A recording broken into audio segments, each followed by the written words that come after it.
Hello everyone, my name is Dhruv Tomar and I am an intern at Lexis and Company. So today in this video we are going to talk about wrongful restraint and wrongful confinement. Now what does these two terms refer to? So talking about wrongful restraint. So wrongful restraint says that obstructing a man from moving from one place to another where he has the right to go and he wants to go is defined as wrongful restraint. Now, wrongful restraint has a legal definition also, which can be defined as that under section 339 of Indian Penal Code. It defines wrongful restraint. Now, what does it says as per law? So it says that whoever voluntarily obstructs any person or as to prevent that person from proceeding in any direction in which the person has a right to proceed and he wants to proceed is said to be wrongfully restrained, and it's said to be wrongfully restrain that person.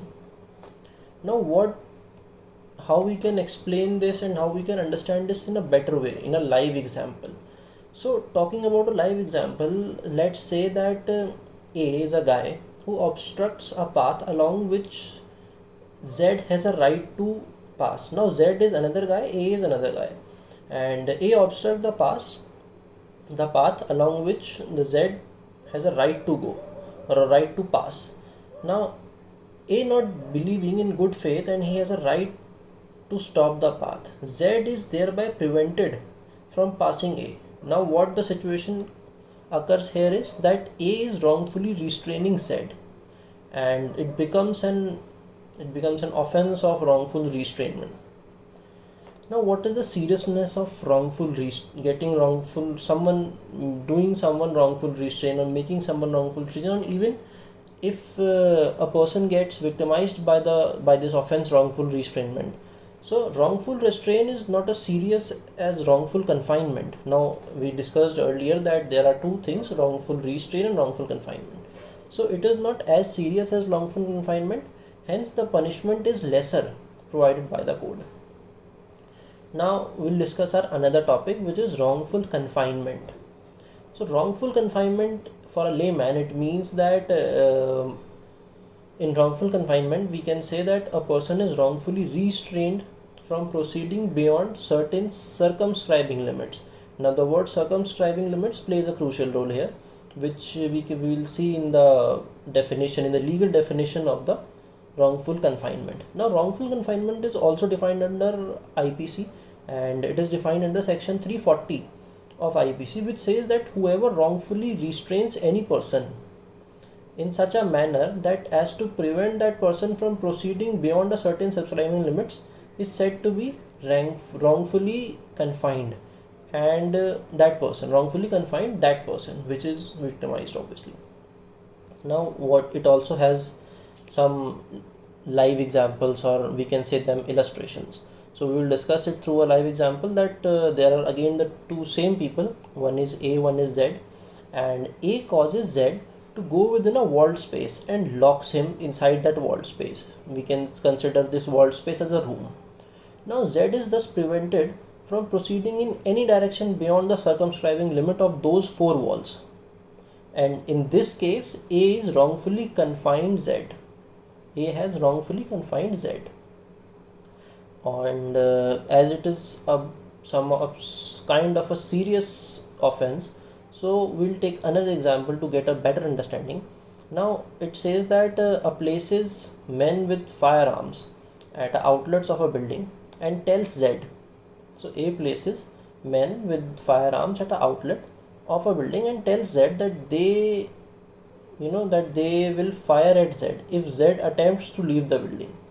Now A has put a condition here that if A will try to escape from the building, so he will get fired. So in this case also A has wrongfully confined Z.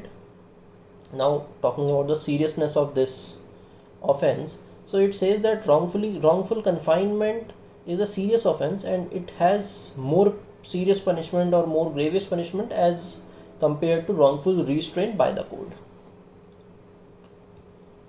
So section talking in detail about section 339, which is wrongful restraint. So it means that it, like, it has a definition also, but if we consider it to be explained, so it means that obstruction here means physical obstruction, though it may be caused by the use of physical force, or just now we had an example of that the person got stuck in a premises, so he is by used by physical force as well as by the use of menaces or threats. Now when such obstruction is wrongful, it becomes wrongful restraint. Now, as this is wrong, this is legally wrong, this is morally wrong, but it has an exception also. So the exception says that the obstruction of a private way over land or water, which a person in good faith believes himself to have a lawful right to obstruct, is not an offense with the meaning to this section. So if you are wrongfully restrained with by the person and he proves himself that yes, he has a good faith, then he or she can be exempted by the court under this exception. Now the punishment, talking about the punishment, so punishment of this wrongful restraint comes under section 341 IPC. It says that simple imprisonment for a term which may extend to 1 month, or with fine which may extend to 500 years, or sometimes in some serious cases it can occur with both also. Now obviously, as this is a crime, so it has some previous case laws regarding to it. So we can state some cases here which says that in case of M. Abraham, to year 1950 it was done.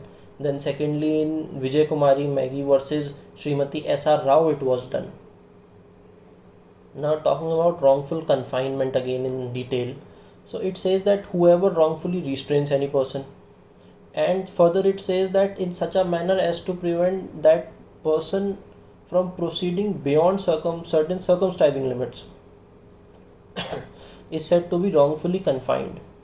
Now punishment is, in this case, is punishment with either imprisonment of 1 year, or which may extend to 1000 rupees, and again if the seriousness of the case is there, so it can be done for the both. Now it also has some cases as it has been occurred previously, so it can be stated that S.A. Aziz versus Pasam Haribadru, and it was done in 2003. So this was basic information about wrongful restraint and wrongful confinement. Hoping to see you in another video. Thank you.